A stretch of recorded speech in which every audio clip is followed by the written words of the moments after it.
President Trump will soon welcome Israeli Prime Minister Benjamin Netanyahu to the White House this evening for a state dinner. The two big topics on their agenda, a possible ceasefire between Israel and Hamas and the future of Iran's nuclear program. The White House commenting on their meeting earlier today.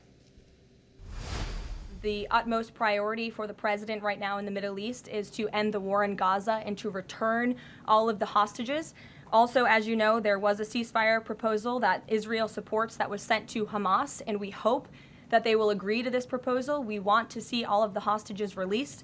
That's on the top of the president's mind, so that will be discussed, as well as the many other positive developments we've seen in the Middle East. Well, Netanyahu saying in a statement yesterday that we have never had such a friend in the White House. Our joint involvement brought a great victory over our mutual enemy, Iran. For more, I want to bring in ABC News' Alex Prochet. And look, Alex, we know, again, this is the third time that Netanyahu's been to the White House since the president took office in January. And we know we've been talking about it. But, I mean, really, what do we expect out of this meeting here? Well, I would set the table here, Kana, by saying that the stakes with this particular meeting are incredibly high for Prime Minister Benjamin Netanyahu. And this dinner, which is set to get underway in the next actually 15 minutes or so. The reason I say that is because obviously the U.S. has been pushing for a ceasefire agreement between Israel and Hamas. And certainly right now the two sides are closer than they ever have been to a ceasefire agreement. But this is also playing out while Netanyahu faces tremendous pressure at home. He's facing trials for being accused of bribery and corruption. And those trials have been put on pause as because of diplomacy issues and also national security.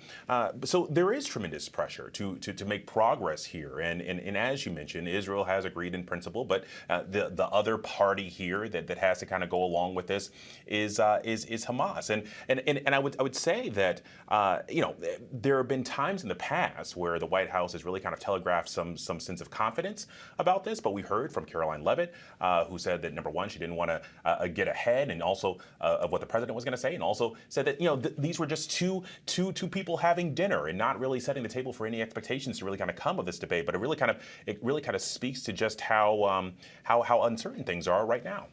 Well, so as you temper the expectations there, Alex, you have also pointed out, though, that the optics alone of this meeting have been far different from meetings in the past. The optics are very different, right? So you think about the other two times that Netanyahu has visited Washington. The first, he was the first head of state to visit President Trump in his new second term back in January. And then also he visited in April. In both of those times, it was very public. He saw a number of photo ops between the two leaders.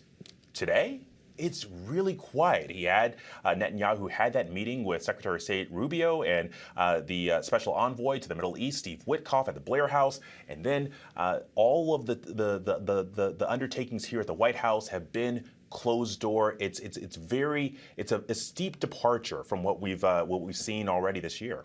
And he's not just meeting with the president, right? He's going to meet with Congress, members of the Trump administration. What is that going to look like? So he's meeting with the Speaker of the House, Mike Johnson, tomorrow. But what's interesting, Kana, is we don't really know what to expect from that meeting. We do know that unlike today, it is going to be public. There is going to be a photo op. But you got to keep in mind, I mean, the House is out for this week. So in terms of how big that group of lawmakers will be, we really don't have a sense. And also, there's not really a sense as to what the ask would be as well. Is this something, is he coming to Capitol Hill specifically lobbying for extra resources, or is this just to preserve a relationship? All right. Well, it remains to be seen. I know you'll be watching it closely. Alex Prochet, thank you.